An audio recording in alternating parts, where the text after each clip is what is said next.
Hey, want to skip those ads and get early access and bonus episodes of all Banana for Scale shows? Hop on over to truestory.fm/join and discover all the cool perks that come with being a member of the Banana for Scale family. Coming up, we put a crash out on a bagel.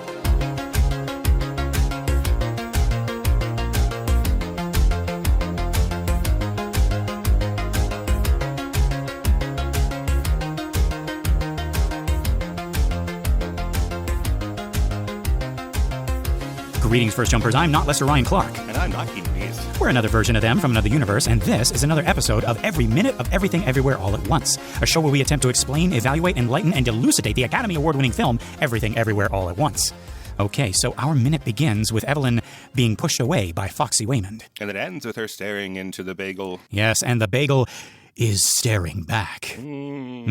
But let's get to the top of this minute, folks. You'll remember Foxy Waymond had just broken that forced kiss and pushed Evelyn back, and our minute begins with a split second of them in wide shot regarding each other. Then we're in the teppanyaki universe, and Chad is being held back as Raccaccoonie is taken away in a cage. I had this question before seeing the next shot. I was like, who's taking him? Is it Animal Control? Is it the FBI? Is it Mr. Keys from E.T.? Mm-hmm. Is it the Guardians of the Galaxy? And then Chad becomes the bad guy. This is his villain origin story. And then at the very end, they're like, Chad, what's his Rocket Raccoon is like, don't you remember when we were making teppanyaki? In another universe. Let's see. The the Guardians of the Galaxy bad guys are Ronan the Accuser and something like Karath the Pursuer. Okay. So Chad would be what? Chad the... Okay, let's see. It doesn't have to have alliteration, I guess. No, I guess not, Marvel. Chad... the Deceiver, because he was lying with like he was tricking everybody. But no, it would be about what he becomes now. Okay. Oh, that's right. Yeah. Yeah. Chad the... Well, fuck it. I'm just going to go with alliteration. Chad the Chastiser. And he just goes up to the guard and he's like, no one likes you. Your past actions make you unacceptable. Mm-hmm. And they're like, oh.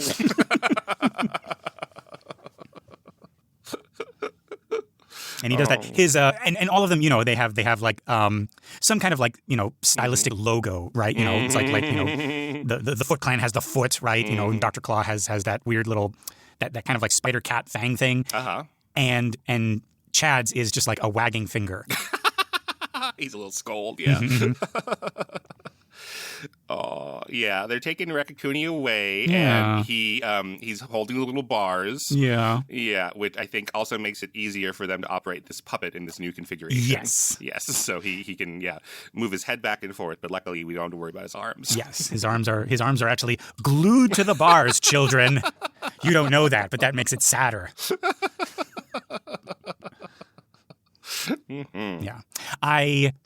There was a special that Jim Henson did teaching about the filming of the Muppets and how like they and one thing stuck out to me that I was like, oh, that is so clever and so like subtle, but also just like so simple and like of course that's what they would do. He taught us the trick of how Muppets appear to have things in their hand, like they appear to pick something up, right? Okay. Mm-hmm. And you have the puppets with hands like Rolf or Cookie Monster who have like people's hands in them using their hands. Right. But he's talking about like Kermit, who has just like the little arm on the wires, right? Mm-hmm. And it's very, very like I'm going to explain it right now to you, Kynan, and you're going to be like, Lester, how did you not understand that before Jim Henson explained it to you? All right, I'd like to hear. Yes, it's like oh well, let's see how Kermit picks up the phone, and the phone rings and he walks over and he places his floppy, non-grasping hand onto the surface of the phone, and then there's a cut and he's holding it up to his ear, and little, I don't know, like 7-year-old Lester was like, well, they didn't explain how they did it. and Jim Henson's was like, is like, did you catch that? Well, we'll do it again. And then he does it several more times, and then I realized like, oh, okay, they literally glued the phone into his hand in between the cuts. That's great. Now, don't ever tell me how they make him ride that bicycle in the Muppet movie. That one I am fine with. Just looking at it as magic. From what I remember, I don't even think Jim Henson knows. Great. I don't. I think that is the best kept secret. Mm-hmm. Well, I was going to say the best kept secret of Hollywood. I don't think so. No, there's much darker secrets than that. But yeah, somebody knows how they rode that bicycle. Yes, but we will never. Not even Kermit knows. No, how he rode that bicycle. Yeah. But yeah. So, but all that to say, Raccaccoonie is, he's got his hands fixed to the bars of that cage. Mm-hmm. And it serves two things. It makes the puppeting easier, and it makes him just look so pitiful and sad. Oh, God. And I remember, like this is one of the big moments for you, right, Kynan? Yeah, this one going up to the shot of him in the back of the truck. It's just very, very sad. Yeah. Yeah. I think for me, it was the parting of Deirdre, of Hot Dog Deirdre. Mm-hmm. I was just like, but they were so happy together. I'm saying it in a funny voice, but like it did get me. I was like, they started out hating each other and then they love each other, and no, don't go, Deirdre, no. Yeah. Yeah. Stuff. Mm-hmm. Yeah. But yeah, we've been hearing Jobu's voice over this. She's been saying just a lifetime of fractured moments, contradictions and confusions, and yeah, Chad is just beside himself. I want to give credit to Harry Shum here. We're sad largely because of how like broken and devastated and desperate Chad is here. He's like struggling against his coworkers who are holding him back, and he's screaming. He's like, "Get off me! Let me go!" Right? And I know it's supposed to be like the Daniels kind of like brand of funny and sad and everything like that. But it's just sad for me. It's like, Yeah, I don't know if it's supposed to be fun. I mean, the whole thing is silly, right? Because it's a parody of Ratatouille, and right. Yeah, it's clearly a parody. And Chad is barely a real person. His name is Chad, right? Yeah. But we're tipping over from like cartoony into melodrama, which I think this is helpful to see like how thin that line is. Right? Yes. Yeah. So these are cartoon characters, and then they just need to be tipped over just like one or two little smudges over, and then they're in like real like heart-throbbing melodrama. Of people dying of broken hearts, sort of melodrama. Yeah. And so Chad is beside himself, and then beside him, Teppanyaki Evelyn is watching it all, not with a smile, I noted, but like it's this look of like blank, angry satisfaction. You know what I mean? Yeah. It's like, I'm breaking this. I'm breaking this moment. I'm breaking this universe. I'm not happy about it. I'm just doing it. Right. Right? Accomplished. Yes. Right? It is done. Yeah. On our show, The Exorcist Minute, we talked a lot about Sally Field. That show was mostly about Sally Field, I would say. Yes. Even though she's not in the movie. Oh, geez, why did we do that? Because I remember clearly the first time she came up was we were talking about her Oscar, right? And it was we were talking about Linda Blair winning an Oscar, and it was something about like it's like, the sow is mine, keep away, and we made a joke about that like somebody is just like, oh, Sally Field, that's a lovely Oscar, keep away, the Oscar is mine. Right. On the set of The Exorcist, Linda Blair had to be put into that makeup, and so she had to watch a lot of TV. So she would watch Sally Field as the Flying Nun. The Flying Nun, yeah. And then also we were talking about her TV movie Sybil, which was about dissociative identity disorder or like multiple personality disorder. And then, we talked about her a lot. And she was also in that other movie with Robin Williams. I forget the title, but we talked about that also a lot in The Exorcist Minute. Yeah. Right. But one of the anecdotes we did talk about over there is when she was in Norma Ray, where she won her Oscar, her first one, that she had to be arrested, and they irresponsibly said like, well, she's a tiny little, look, she's Sally Field, she's tiny, and she's being arrested by like these four guys who were like mostly guys from the community they were filming in, so they weren't like actors or stunt people or anything, and they're just like, Sally, just go crazy, like you're just going to resist arrest, you cannot get in that car. If you get in that car, you die.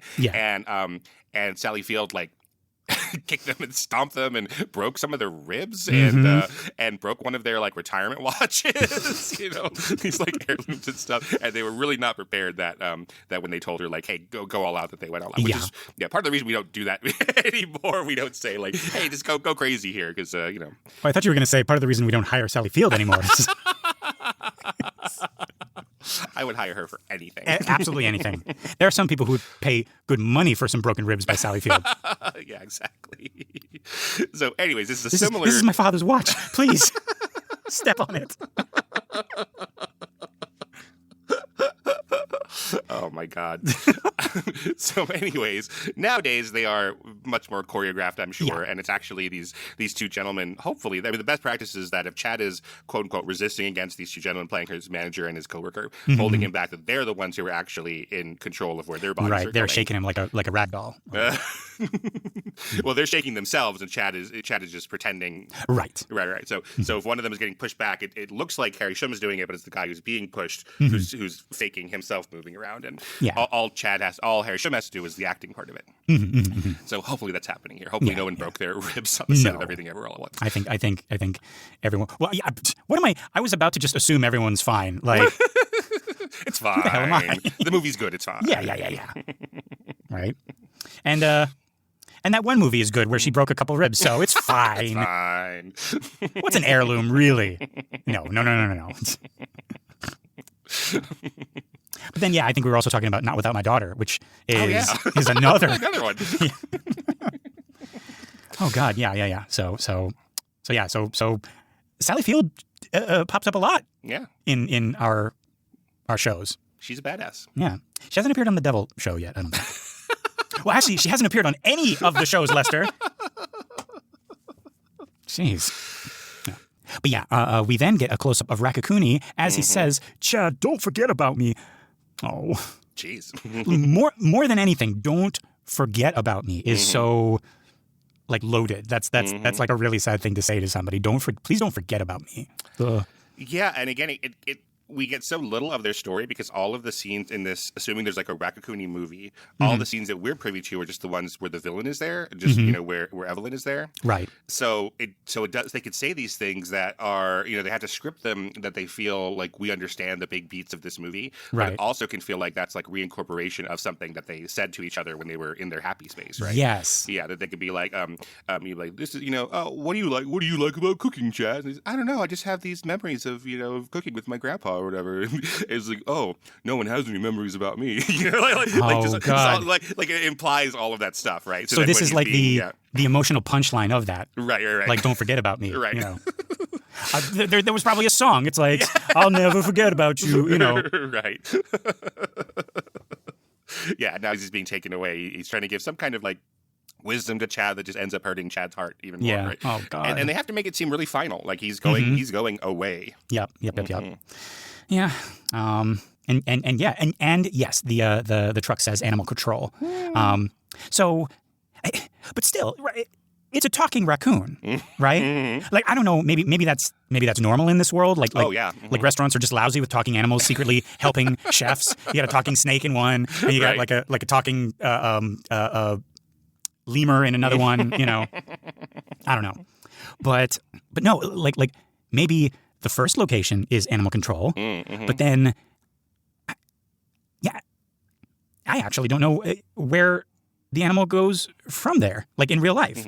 Folks, anybody out there who's called animal control, I see TikToks all the time, specifically from like people in Australia, just like a kangaroo wanders onto their front porch, or they suddenly got like a giant spider or a poisonous thing. Yeah, people in Australia, when you call animal control for like a dangerous, deadly animal, or as you call it in Australia, an animal. Like what do they do with it? Do they release it back into the wild? Do they put it down? Like what's the thing? Like does it sign a movie deal and then? Yes, that's what happens. It goes to a secret and magical place in the center of Australia where they get to be movie stars. Yes, it's the equivalent of like they went to live on a farm. It's like they're in Hollywood now, making movies. They're making movies. Yeah. I don't know what would happen to Raccaccoonie in the situation as a talking animal. If Evelyn or somebody said like, "Oh, he bit me," then they would put him down. I think immediately. Right. Like that's just no question. So like. The biggest reservoir of rabies, I believe, in America or everywhere is bats. Yeah. But bats very rarely bite people. So I think still like the biggest cause of rabies in humans is raccoons. Oh, geez. But like you can if I understand right, because I don't live anywhere where there are raccoons. I've lived in Hawaii and Las Vegas. So I've never seen a raccoon in real life. Yeah. But like apparently you'd be able to tell like a raccoon will come at you like a super zombie, and like that's a rabies raccoon. So the ones that we were used to in the videos where they're like, I'm not sure, can I trust you? I look cute. Like those don't have rabies. Right. But if it bites you, that's like, oh well, that's probably that's more than enough reason to like just put it down. To assume, yeah. Oh geez. Yeah, but this animal control, I don't know. I don't know if they really have the resources to every time they catch a raccoon to drive up into the woods and find a safe spot and give him a little, pep talk, like in the movies, and try to find him like a matching animal with eyelashes, so it's a lady, and get him out there in a family. Kynan, this is the exact opposite of what I thought you were going to say. You're making me feel worse. I thought this was a tender moment in the movie for you. Oh yeah, they're going to kill him, is what I'm saying. Oh God. Because I think that's why there are like private animal charities and things. Because I don't think animal control has the resources to do that. Right. Yeah. Like I got my first cat, Bacon, from the Los Angeles County shelter. Not a shelter, death camp. It's just like they keep them for a week or something. Like keep them for like 10 days, and then they just have to get rid of them because there is no room. So Jesus. So even cats and dogs, and there they had like rabbits and stuff. And again, I don't know why they just let the rabbit go, and what's the harm in that? Just be a rabbit, yeah. Yeah, I don't know, but yeah, they keep them in cages, and you're out there, and it's just like all big open air. It's like a wet market. It's big open air cages. Yeah, and they don't name them or anything because like they only have them for 10 days, so they all have numbers, and it's just like we got to get them out here. Yeah, I mean, so I picked Bacon right away. I picked him that day, but yeah, I don't know. I don't know how long this clock was because I think if they put up little clocks, I would have bought all of them. Yeah. That's probably why they don't do that. Well, they just want to get rid of them. I mean, again, I'm sure the people who go into that work don't get into it because they like, putting down cats and dogs. And this one's name is Next Tuesday. Jeez. Yeah, but it is a huge problem. I mean, cats in the feral cats and like even cat. I mean, I don't want to judge anybody who might have a cat that they let go outside, but they kill all sorts of wildlife and don't eat them. Like it's just completely like cats are, by some scientists measures, an invasive species. They're very, very bad for the environment. Yeah. But I love them. They're so cute. What a cute invasive species. Oh yeah, gosh, yeah. You're opening my mind to a whole set of issues and problems I wasn't expecting to even wrestle with today. Yeah. Yeah, before we jumped on, folks, we were just complaining about how hot it was. And now we're like, animal shelters or animal death camps. Yeah, it's pretty bad, but yeah, I go and get a cat from a shelter. Yeah. Keep your cat spayed and neutered. Yeah, they don't let you take him unless they like. I bought Bacon, and they're like, we're going to keep him for a couple days while we neuter him. So you do not get the opportunity to make more of these. Make more cats. Yeah. Look how many cats there are here. So many, yeah. And they'll all end up back here anyway. Yeah. Right. Yeah. Yeah. So I don't think the Raccaccoonie has long for this world. There's probably just a truck to the lab to put him down, another one to bring him to the back of the restaurant. To the back of the restaurant? What do you mean? To be teppanyakki'd. Kynan, are you making like a racist joke? I don't think Japanese people eat raccoons in the real world. Then why? I think in this world where there are so many talking animals everywhere, they got to do something with this. Oh, you're saying like it's just a human thing. All humans do this. In this world where there are so many, there's talking snakes and there's talking baboons. They're literally an invasive species. It's like you can't throw a stone without hitting a talking squirrel. Birds singing in the morning, like actually singing, like Andrea Bocelli. It's like La luce che tu dai. Yeah. They're saying like Kesha, like tick tock and the clock. Well, I didn't specify what species of bird it was. There's all kinds. That's good. Yeah. The seagulls don't sound like flock of seagulls, which is weird. Yeah. Well, I've never eaten a raccoon. Nor have I. I didn't feel. Up until you said it, I didn't have the need to say that. Now I have to say I haven't either. I think in this world they probably do. Okay. That's all I'm saying. Yeah. All right. So, well, geez, we can't talk about future minutes, so I guess we're just going to end that on a fucking downer. God. What did you? I mean, he's not happy about where he's going. No, he's not. He's not going to a raccoon sanctuary where Chad can visit. Like they are saying goodbye. Is the point of all this. They are. Yeah. yeah, so Raccaccoonie is being taken away. Chad is sad. Raccaccoonie is sad. And then we cut back to the party, and Deirdre is sad? Does it look like that? Oh, yeah. And the way that she says, like, here are the papers. This shot right here really looks like Deirdre feels that she was left with no choice, and she actually doesn't like doing this. Right. Like her mouth kind of like purses at the end, almost like she's about to cry. Right.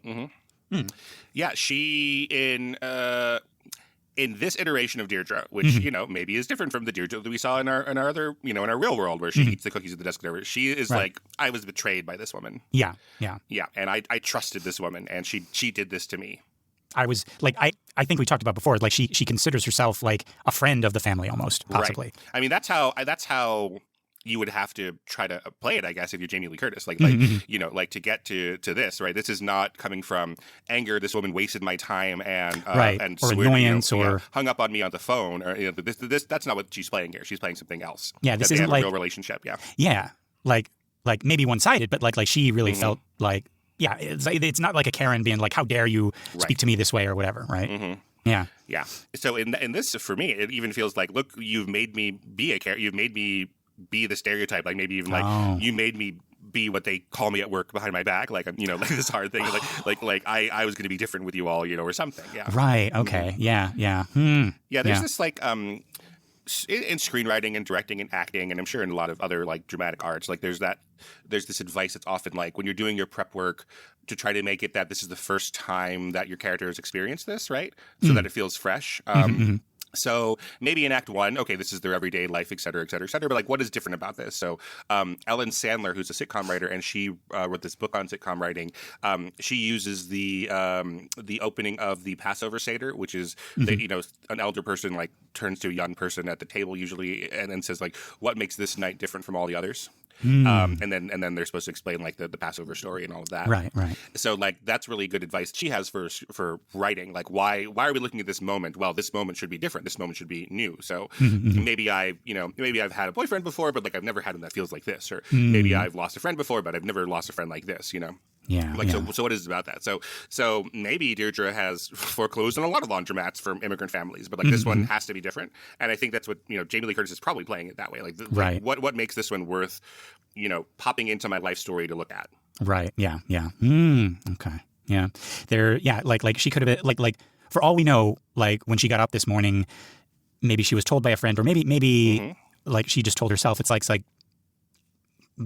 Deirdre, you can be different. You can be compassionate. You can be, you can look at another person's side, or maybe I don't know. She's going to therapy or something, and it's like, well, Deirdre, just open up. Just if you show people kindness, then they'll show you kindness, or or something like that. And she tried it the first time, and this lady says, "Shut up" to her on the phone, and she's like, "I knew it." I knew it. Right. And so I'm not. Yeah, exactly. And then also to make like the stakes bigger is often a thing that they'll encourage you in acting. Acting coaches or acting classes, et cetera. Like, so what are the stakes of this? So if it's like Deirdre, like, well, she does this all the time, and like she forecloses on people, but what is this? Well, it's about what you're talking about, like with this fictional psychiatrist. Like, this is the last time that she'll ever trust anybody, right? Right. And she's even proven to herself that she's incapable of ever being loved again because she tried this one thing and it's ruining her. Yeah. God, everybody is sad. Everybody's sad. Yeah. And her she talks to her barista in Starbucks in the morning, and he's a little raccoon. And he's like, and don't forget, Deirdre, to let people in. Yeah. Sure.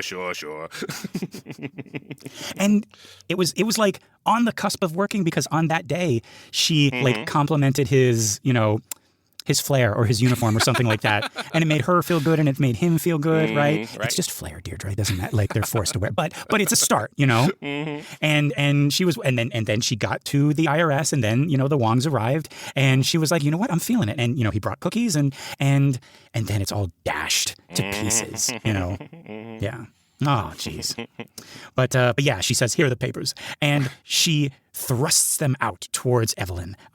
Interesting that we got like the divorce papers finally being signed and thrust at Waymond in the last minute, and now this is like another version of that. This is like a divorce from your, I don't know, business or something. I had not thought of that. And of course, like by this point where we're going into all these different universes, we are seeing Deirdre and feeling the hot dog Deirdre as well, right? Like a mixture of them. So like that's what I kept wanting to say. I was like, oh, of course she's sad because like they're breaking up, but it's like no, that's in the other universe. But you feel it here.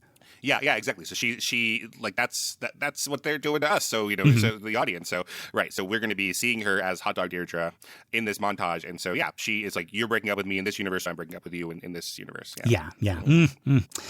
And yeah, we cut back, and Evelyn has taken that bat with the googly eyes down from its place atop the dryers, and we get a shot from behind as she lowers it. And I really love this shot, actually, because in the foreground, we see that the bat still has the googly eyes, and we immediately think of it as a character in this. Like maybe maybe it's one of the agents of good, and it's getting used in a bad way, getting dragged into this by Evelyn, right? And then you can almost read its, quote unquote face, and it's like, oh no, Evelyn, no, don't, and then in the background, you see Deirdre react to the bat. She sort of freezes. Her mouth becomes this big black O of surprise, like a bagel. And she says, "Oh, officer." And she hides behind the officer and Evelyn steps forward. And the cop is saying something, but I cannot make it out with the music and with everything else. I don't think so. Let me try one more time, though. Okay. All I hear is like something like, okay, ma'am, like just kind of like, just like calming sound. De-escalation stuff. Right, yeah. Yeah. In the script, she doesn't quite do this in the finished film, but in the script, she picks up the baseball bat, which we have seen before because she uses it to call Waymond from upstairs. Right. So in the script, she picks up the baseball bat and then pokes at the stain in the ceiling. Right. So it's like, that's what this is. Like, she is uniting this. It's not just, hey, I have a baseball bat, let me come and attack you. It's like, I'm fed up with this place and this paint and everything. Oh, you mean she pokes at the stain now in this moment? Yes, he does it again. Oh, okay. And it's like, this stain, this lady, this whole thing. This whole thing is a stain, like, on my life. Yeah. Nothing is fixed, and so I have every right to do this now. Right? Oh, okay. Yeah. But and in the Jackie Chan version, we don't have the baseball bat yet, so it is not a bat thing. It is the karaoke machine that Jackie Chan hoists above his head. Oh, jeez. Okay. Wow. Okay. But yeah, Evelyn keeps walking. I like how she's still holding the microphone and the cord. And the cord pulls the karaoke machine to crash onto the floor as the music rises. Everything here is breaking down. All right. And yeah, we cut again to Joy. And just like in our last minute, she does not look happy as she is watching this. Again, I love that we have a version of our villain who is not as happy as maybe they thought they would be in their moment of triumph. Right. I also. And you mean you're saying that because that's what Evelyn is like as the villain in the Raccaccoonie story? Yes. Yeah. So it's the same. Yeah, it's given that same kind of like look. Yeah. I also love. I don't know if this is a trope. I don't think so. I've mentioned like other tropes, and I feel like maybe some of them I was reaching. But this one I definitely don't think is an established trope. But I love this moment in movies where something has happened and nobody is happy. Not the heroes, not the villain, nobody. Maybe I love it because like just for a moment the hero and the villain are sharing something. They're together. They're together in their misery. But at least they're together. Does that make sense? Like, Yep. Like they can look at each other and be like, "This sucks," and we agree on that. You know what I mean? But yeah, as Evelyn advances, time slows, and you see her react to that slowness. Like she's able to like languish in it, or she's aware of it, right? Right. Or she's causing it, maybe. And yeah, she's languishing in it, languishing in that pain, and then we hear and see Jobu in the temple whispering into Evelyn's ear, and she says, "With only a few specks of time where anything actually makes any sense." Okay, so like that monologue has been broken up throughout the past couple of minutes. So the full one is, I'm just going to go through it again. Not a single moment will go by without every other universe screaming for your attention. Never fully there, just a lifetime of fractured moments, contradictions, and confusion. And only a few specks of time where anything actually makes any sense. And this is Jobu's and now Evelyn's fate.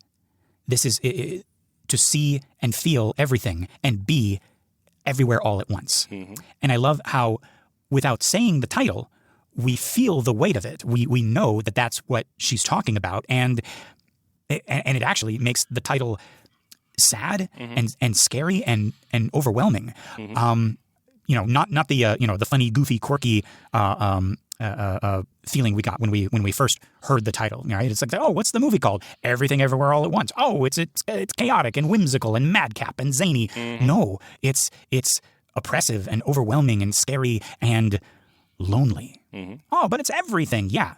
And it's also nothing, right? Mm-hmm. Like, I don't know. I was moved by this monologue this time around, and I was surprised. Like, oh, you just name dropped the title without name dropping it, and like it gave me like bad chills, not good ones, mm-hmm.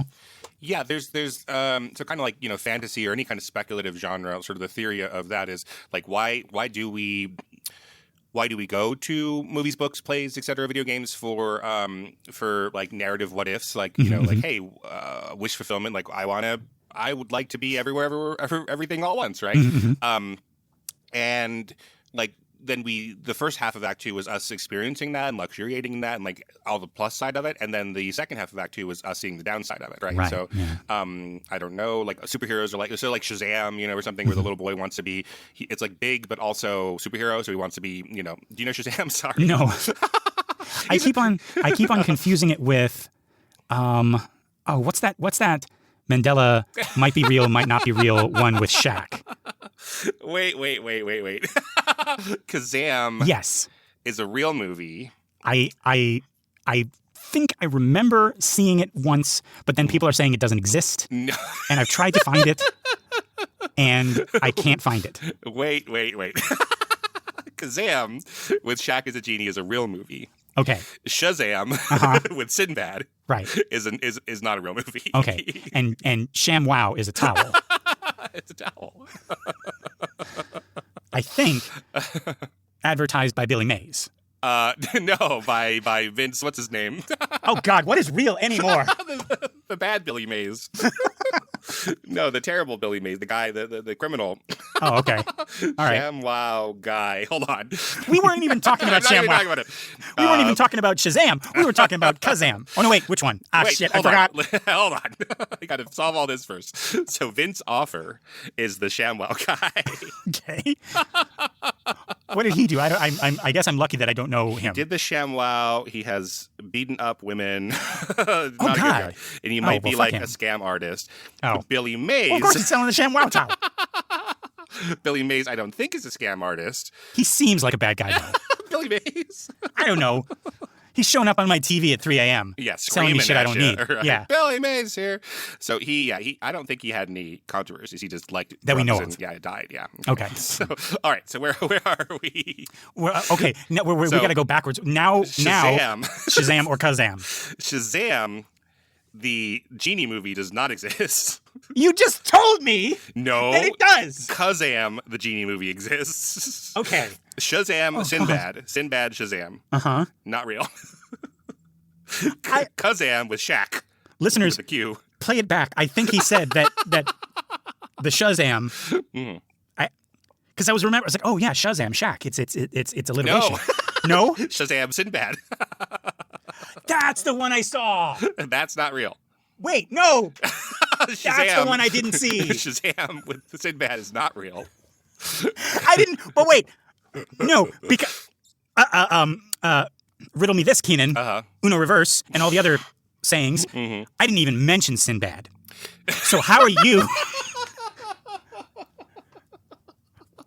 So how are you picking up on that? How can you say that it doesn't exist? I didn't even say. I said Shaq. I didn't say Sinbad because you saw the real one, but you thought it was a Mandela movie, a Mandela effect movie. But that's a real movie. Okay, but then you're saying, but no, the Sinbad one doesn't exist. I didn't say Sinbad. So how? Well, the Kazam one exists. But who said Sinbad? One. Nobody said Sinbad. Everybody says Sinbad.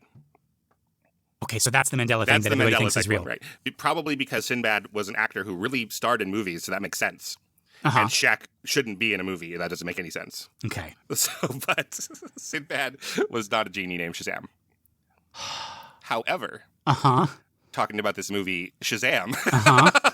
Now we're back to where we was bringing up. I'm so sorry, listeners. Shazam is a DC hero. Okay.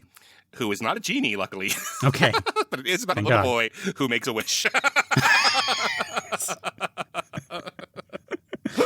Okay.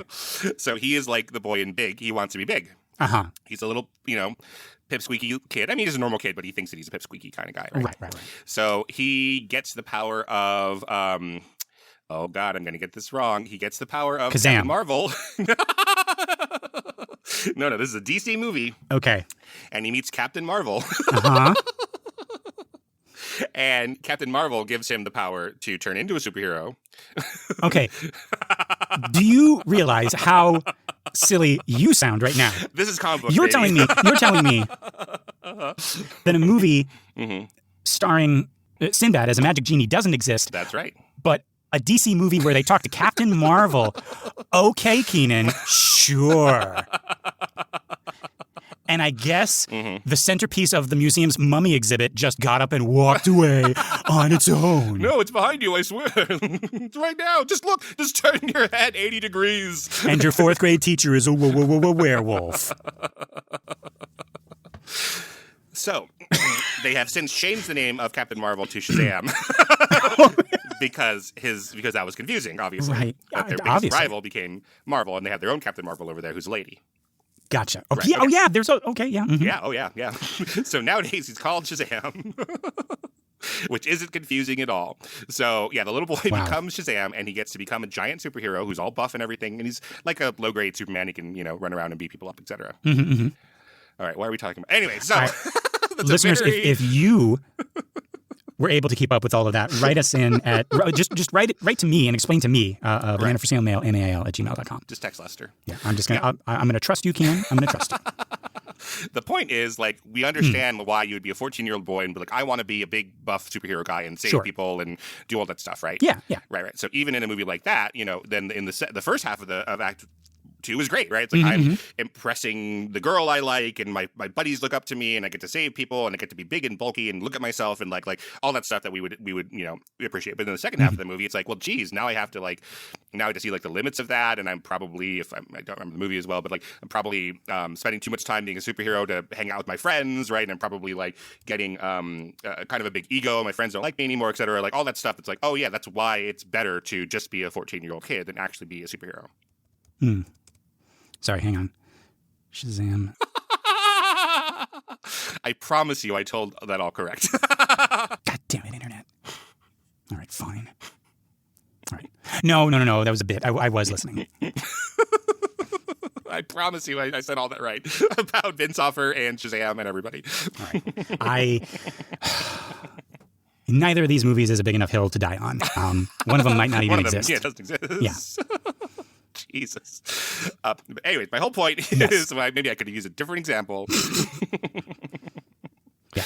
Right. But any of the wish fulfillment type movies, like there's a gigantic chunk of it that is about how it's, some theories are like, stories teach us it's better to be a plebe. It's better to not try to go out and ruffle feathers in society. Like it's better to be yourself. It's better to not want anything bigger or try for anything bigger. I think I remember you saying that. I can't remember if it was on this show or another show, but for a time and maybe still, it's like, see, you don't need to go to Oz. Kansas is fine. Just stay here on Tatooine and be a moisture farmer and work for the billionaires and work for the Empire and just don't cause trouble. Don't be a rebel. Yeah. Well, yeah. Like even if you look at I just did a class with Marilyn Monroe, and we looked at some Hollywood biopics and stuff like that. And the Hollywood biopic or like the rock star biopic usually is about how, hey, wouldn't it be great if you were rich and famous and people wanted to, sleep with you and be your friend and you got to hang out with other rich and cool famous people. And then there's the second half of Act 2 that's about like, actually, it'd be terrible to do that. You just forget about the music like it used to be about the music. And, it's so much better if you just, had your musical gift and sang at a local bar, right, with people who really believed in it rather than sharing your gift with millions of people. Right. Or all the gangster movies, all the Scorsese movies. It's like, what was it? What's it? For as far back as I can remember, I wanted to be. Yeah, right. And The Godfather, even though that's not Scorsese, but all of them start with this like romantic, like oh my God, like I'm so powerful in this new identity and I'm rising in the ranks and I'm a made guy and then we're just like looking out the windows all the time and scared for our lives and it's like that was our money, Kevin.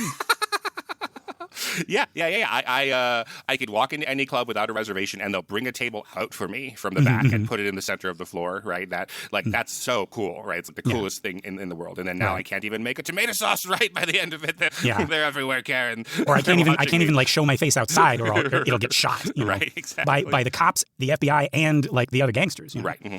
Yeah. So this is kind of inherent to, this is the kind of storytelling beat that's in Joseph Campbell and other places. But like, I think in speculative fiction and like fantasy ones specifically, it's like, wouldn't it be great to be invisible? But no, actually, here's all the downsides to being invisible. Right. Yeah. Wouldn't it great to be thinner? And then, it would. Yep. Nothing bad happens to that guy. Wouldn't it be great to shine? But Evelyn walks right up to the glass and stares out into the night, into us, and says, "I've always hated this place." Now, in another movie, this is where the stuck-up corporate dad cuts loose and starts, being a kid again, right? I've always hated my workplace, right? Is usually where the person, takes off their tie, rips up the check or the contract or the deed, and is like, "Let's party," I found the true meaning of bangarang, right? or whatever, right? And you could even argue that Evelyn does bangarang here. She bangarangs that window with a bat. And the bat has eyes and was a symbol of good up to this point, right? So what I'm saying is this whole scene has the ingredients of that, right? But it's of this like happy, like liberating, like the pseudo villain is learning or something like that. But it's shot and it's scored as her final descent into the dark side, right? She's destroying this life that she and Waymond have built. Speaking of which, we briefly see Waymond as he realizes what she's about to do, and and he kind of reacts, and then she smashes the window. And folks, if you freeze at 1 hour, 38 minutes, and 38 seconds, you might see someone has come inside from outside and is sitting at a little table in the background by the other window, and they are covering their face with a newspaper. But I like how it's not to shield from the glass, it's to fuck with us, right? Like everybody else is bracing themselves, shielding themselves from the glass. But you can see that she's like casually put up this newspaper in front of her face, and she's even like eating something, behind it, right? So she's doing it in that way, like, she knows everything. She knows what's about to happen. She just kind of she doesn't even put down the cookie or whatever she's eating. She just puts the newspaper up to to cover her face. Oh, that's great. I had not seen her because Joy is in the other shot. So we cut from Waymond, going and Gong Gong is stood up out of his chair and is trying to stop Evelyn, and then we see Joy behind Gong Gong and she's drinking a beer. So she is in both the shot and the reverse shot. Yeah. What a tricky Joy. Yeah. Or right? Jobu. Right. And I think I don't even want to go into which one is more Joy and which one is more Jobu, but it's just you're seeing all facets of her both in this world and also in the temple, right? We got the Jobu there.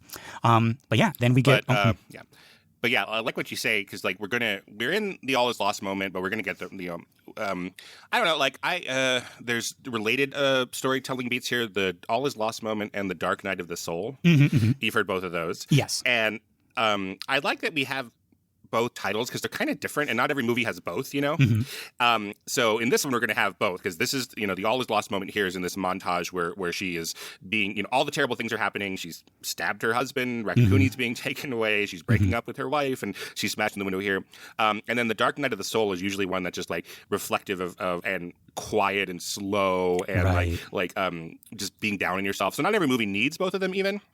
But this movie has both because the rock part is the dark night of the soul. Right? We're just sitting around and going, "Oh, that was dumb." Everything up to here is pretty stupid. But so this is the last thing I think that she's going to do that's an actual action in this downward. That's like, hey, I'm pretty well on my way down, but let's get really down. Let me do one more thing. Right? Turn on the thrusters and go down. Yeah. Right. It's like an active choice to do that. So as opposed to, well, I've made some active choices now in this moment. Things are just happening to me, and oh, poor me. This is her choosing to make it even worse for no reason, to achieve nothing. So you can argue that hey, I'm not going to turn in those papers because fuck that lady, and fuck the system. And this is just to hurt herself. There's nothing that she could achieve from this. Yeah, no. And see, I knew I wasn't crazy. I remember back in an earlier episode, I was talking about like, you open the fridge and you go to reach for a water bottle, but they're all just too close together and they're kind of wobbly and they start a domino effect and you got to like, catch this one. Oh, this one's about to fall. Oh, sorry. Oh, no. So just all of you guys stay still. I just want to grab this one. Oh, here I go. And by the end of it, you just get so fed up and you just sweep your head. He's like, fuck all of you. And there, no, you're all on the floor. Right. And you were laughing at me in that episode like I was crazy, but that's what's going on here is like, you know what? Fuck all of this. And just you want to fall over? You're gonna threaten to fall over? You're gonna just fine. All of you are on the floor now. Yeah. I like it. That's right. I think that's exactly what's going on here.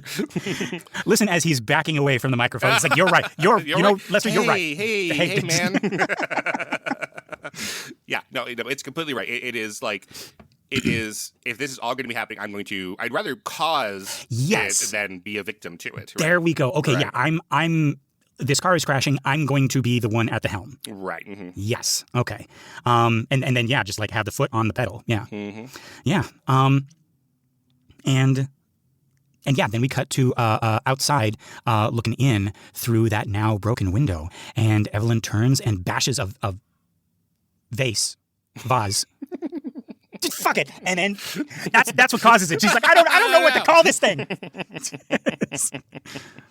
But yeah, she bashes it with a bat. It topples over, spilling the flowers. Right. Everybody reacts. You see Gong Gong. You see Waymond. Right. Cut to opera Evelyn. She's screaming on the stage. Right. Yeah. In the script, she is screech singing Barbie Girl.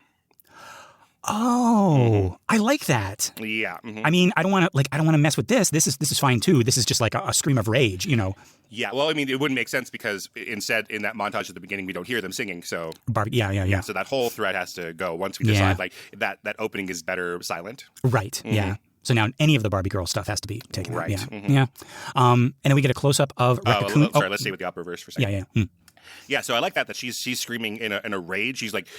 She's like screaming so much that she like has to crouch down to finish it. Like she's using affecting her whole body. Yeah. Yeah. Like every muscle in her body is getting every ounce of oxygen out of her. Mm-hmm. And then as she goes down, like people in the audience in front of her in the silhouette are standing up. Like they can tell this is not it's not part of the show. Yeah. It's not avant-garde art. Like it is a human scream. She is right. not doing well. Mm-hmm. Mm-hmm.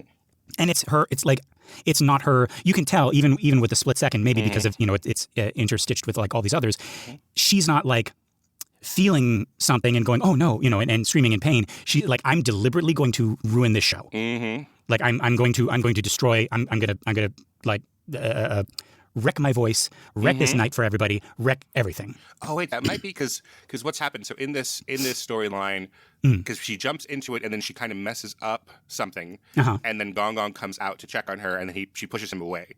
So like in that context, this is like, the night has been ruined by some little things. And then, so similar to, I guess, like the bat thing, like similar to that, like she's now deciding like this whole night, there's no recovering, like because of these tiny mistakes at the beginning that everyone in the audience would forgive. She's just gonna be like, no, fuck all these water bottles. What's the point? Yeah. Right. Mm-hmm. Yeah. That's interesting. And then we got a close up of Raccaccoonie and he's screaming Chad. Right. It's not the moment, but it is a moment where he's screaming Chad. Yeah. Yeah. And then back to our Evelyn smashing more stuff at the party. And we only see it for a split second, but her face looks like she might be starting to cry. It's like this. There's like a point where you reach this level of anger and like strain, like you're trying to do something and frustration and it just breaks into like this impotent sob, and it looks like we cut away just before that happens. Right. It's this anger, but it's getting into like despair. And you see then Jenny Slate in the background holding her head like, I got to get out of here. But she's like, geez, like I go to the Wongs. I just learned who the Wongs were this morning. I learned they were a big deal in the neighborhood. I showed up, and now this happens. And this happens, right? Yeah. I trusted this woman. My God, everyone is sad. Like everyone is getting betrayed. Everyone's getting their heart broken. Yeah. And yeah, speaking of which, right, we cut to someone actually crying. It's Hot Dog Deirdre sobbing alone in her apartment, right? I love this too. Maybe, and I think so. You're saying this is the all is lost moment. I love when, but and I wrote a reflection of something. I don't know. Like after I say it, maybe you tell me if this is the same thing. Okay. But I love when the whole world, or in this case, all the worlds, is sharing in a moment of grief. I love it when someone is crying up at the sky outside and it's raining down like nature is also crying, right? I love the use of human voices in a score when something sad has just happened or is happening, and it feels like the angels or the gods are also like joining their cries, to that of our hero, right? I mentioned in I think it was our Devil show, the moment that Eve like bites the apple and all of nature just kind of like reacts, and even Satan, as the snake is like looking on like, what have I done, right? And it reminded me of again like my favorite piece of music in all of Star Wars. It's titled "A Jedi's Fury," and they play it in Return of the Jedi, where Luke finally loses it. He surrenders to the dark side, and he starts wailing on Darth Vader, actually trying to kill him. You got father and son fighting, and the music makes it sound like heaven itself is crying, and that's what I feel here. The multiverse is mourning the descent of Evelyn in the hero that they might have had that they are now losing. It's despairing with Evelyn, and folks, I must be crazy because I swear I hear a little bit of Jedi's Fury in the score that Sunlux is playing over this. Like, maybe, go and listen to both of them yourself and tell me if I'm crazy. I don't know Jedi's Fury. I know you brought it up before, but can you hum it a little bit? It's not even the full thing. If you listen to the whole thing, then there's it starts out kind of soft and low, but there's this moment. It's like maybe a third of the way in where the music just builds, and it's I can't do it justice, but like it starts out almost like the choir thinks they're going to do the Jedi theme. It's like doo-doo-doo-doo-doo. And then it twists into something else as they realize, oh my God, he's trying to kill his father. And it's like bah, bah, bah, and it's just like da, da, da, da, and like and then it goes into another octave, so da, da, da, da, and it's like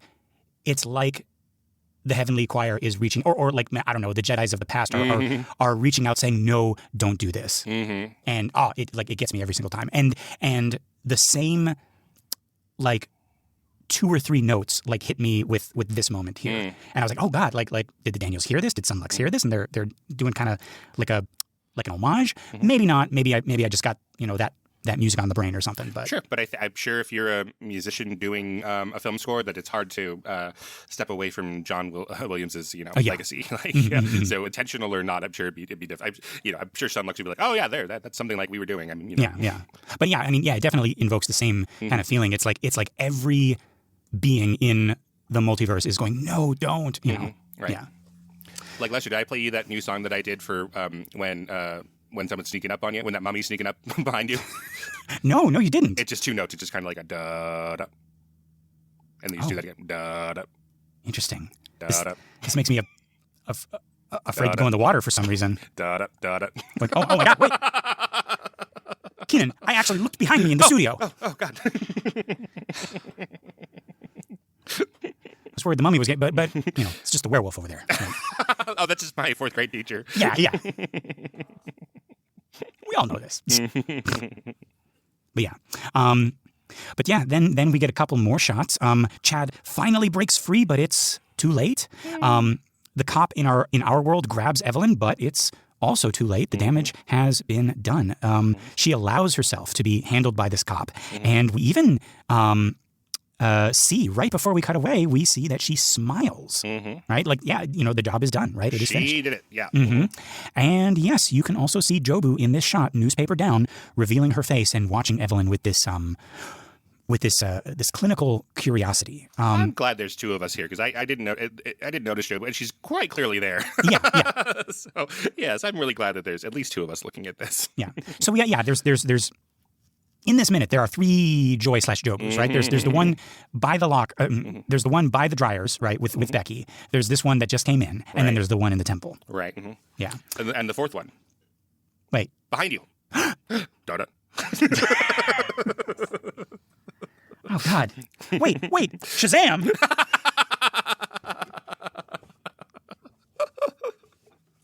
God. Yeah. But yeah, then we cut to the swirling eye of the Bagel storm. And I noticed this time we got shades of pink and blue now rippling through it. That's new. And then our last shot is...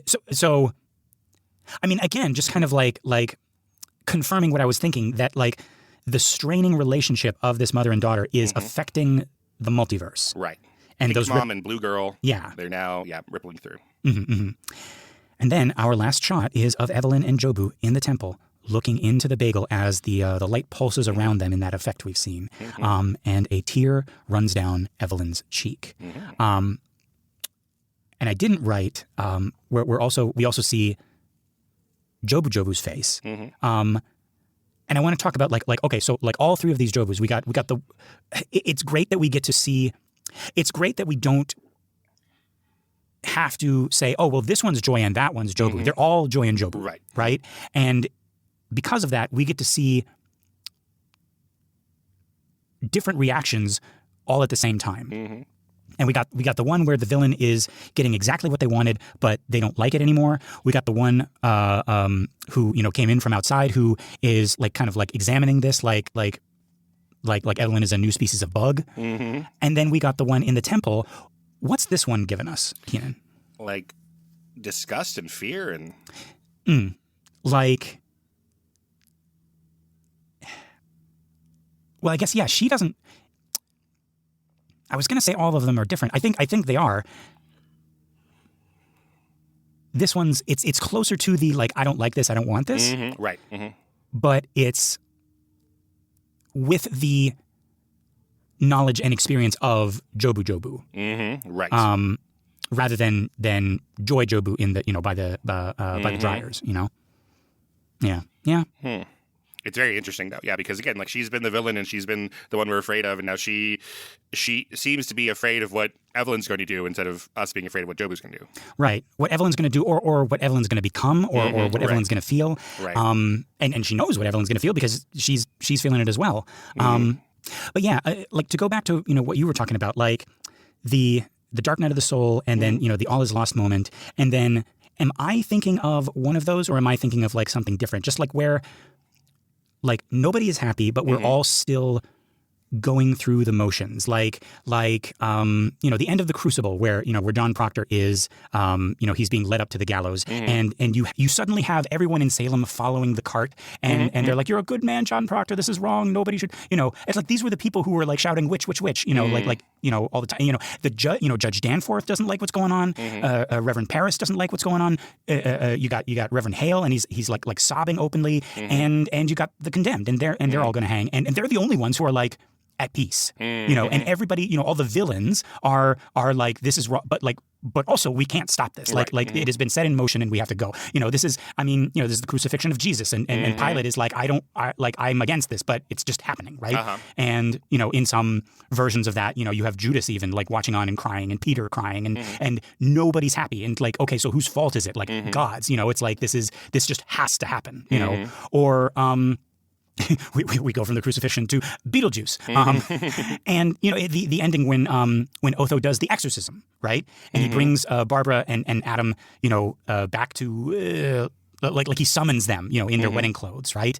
And you have all of the the villains. You have Charles and you have Delia and you have Otho and you have all of the the rich yuppie city people, and they're doing this and they're regretting it. And I think even Charles, he's like, Otho, can you stop this? Like, stop killing them, And he's like, I can't. Like it's happening now, I love that moment where it sounds weird. I love when nobody's happy, but I mean, I love when the universe decides to force the heroes and villains to be human and be together and share a moment. Even if it's a bad moment, it's like this is bigger than all of you, and all of you are going to sit together in this thing and experience it, and you're going to look across the the aisle to the other side and be like, oh God, we're kind of like bonded in this moment of misery. Like this sucks for everybody.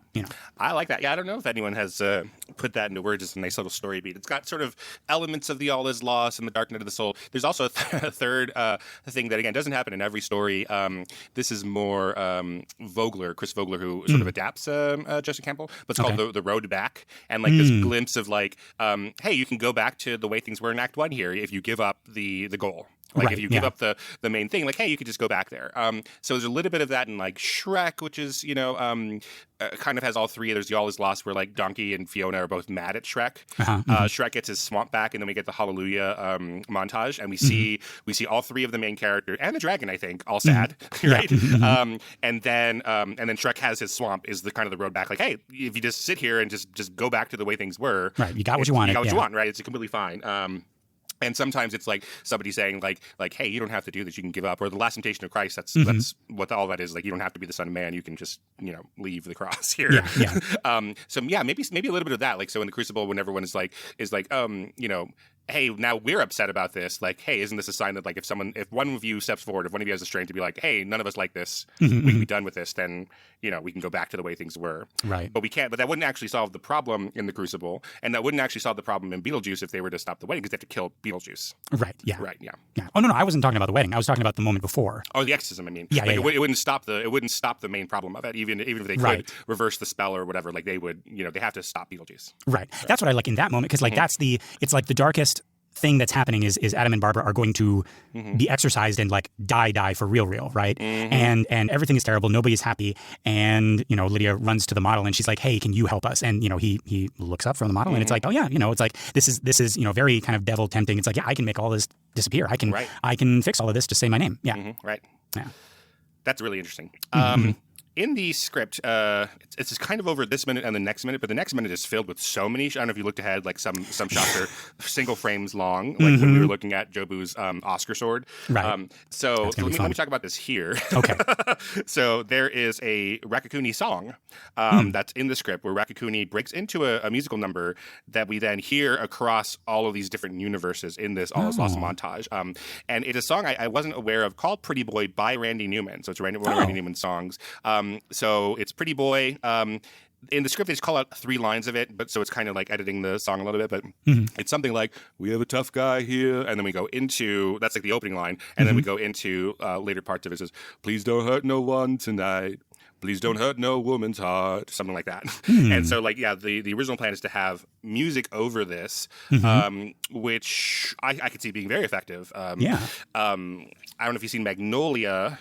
No. Magnolia it's not a fantasy movie, but it's like a hyperlink movie with like, I don't know, like a dozen main characters.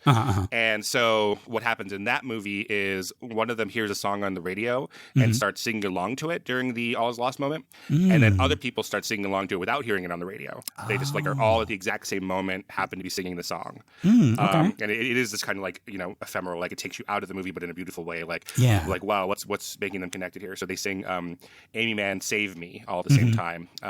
That's like the opposite of what's happening right here. It's like everybody is crying, like everybody's sad at the same time. Yeah. Oh yeah, no, they're all sad in the other one. It's a very sad song. Right. But yeah, they so yeah, that's an option, right? Of like having this music that kind of unites them with lyrics. So here we're doing music that unites them, but it's orchestral without any lyrics to it. So right. I don't know which is better or worse, but they went with this one and don't have Raccaccoonie singing physically in the back of the truck. I thought I remembered like maybe it'll come up in a future minute, but like there's like a couple frames of him singing or screaming, or maybe, well, if it happens, it's probably next. And he's dressed like he's played by Shaq, and he's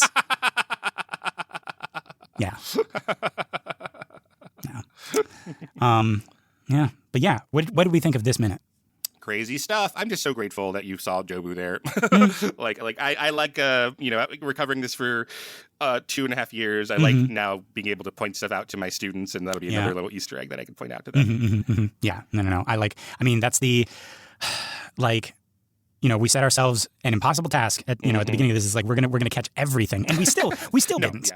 There's tons of stuff that we missed, but But yeah, like I'm trying my best over here. Yeah, it's fantastic. But yeah, folks, this has been the 99th minute of Every Minute of Everything Everywhere All at Once. I've been Lester Ryan Clark, and you can reach me in all the universes as Lester Ryan Clark. And I've been Kynan Diaz. In your universe, I'm on Letterboxd and Instagram as Howdy Kynan. Yeah, we got our Facebook listener group, Banana for Scale. That's a community for all of our shows, including this one. It's a private group, but just request to join and you'll be sucked into the banana. If you want more, consider joining us at truestory.fm/join and look for Banana for Scale. That's us. You get bonus episodes of all our shows, access access to our Discord, and you get your episodes a week early and ad-free. Pretty cool, just $5. If you're not sure about that yet, one thing you can do that's absolutely free, but would mean all the universes to us and really help us out, would be to give us a 5-star rating on iTunes or Spotify or wherever you listen to our show. That, and sharing the show by word of mouth or on social media, is going to help our little podcast grow and find more cool people like you. All right, Kynan. I think I know what I'm going to do. All right. So, careful viewers will note that that in some shots you can see the big display TV in the back of the laundromat, and I believe it says in English and Chinese "Happy New Year." All right, but I'm going to go in there and I'm going to replace it with footage of. Fuck! I already forgot which one is real and which one isn't. Shazam. Not Kazam, because Kazam is real? Kazam is real. Okay. So I'm going to replace it with Shazam. Right. And that is going... Wait. And not the DC movie Shazam. No. The Sinbad version of Shazam. Yes. And that is going to further drive people insane because they're not going to know... They're not going to know what to believe. They already don't know. Yeah. All right. Well, I'm a big crossword fan. I was going to go over to Jobu's table and as she's reading this magazine and do the crossword in there, but that's not weird. I've decided. So, what's weird, though? Evelyn's got her divorce papers that she's slammed into Waymond's chest, and Deirdre has her eviction papers, and I'm going to take both set of papers. I'm going to make them kiss. Oh. So wait a minute. This Pixar sentient divorce paper. Divorcee. Divorcee. Who's not divorcee, that's a different thing. But she is a divorcee. Right. Because she broke up with the other papers in that staple packet. That's right. Yeah. Her whole purpose is breaking things up. But you're saying she's going to find love in this eviction notice? Evictee and divorcee. Right. It's all this Pixar movie about how they have to do what they say, right? They have to do what they are, right? So there's no going back from that. Like, hey, I have to evict people, I have to divorce people. Yeah. And in this Pixar movie, I guess they solved that by fucking or something. Yeah. Yeah,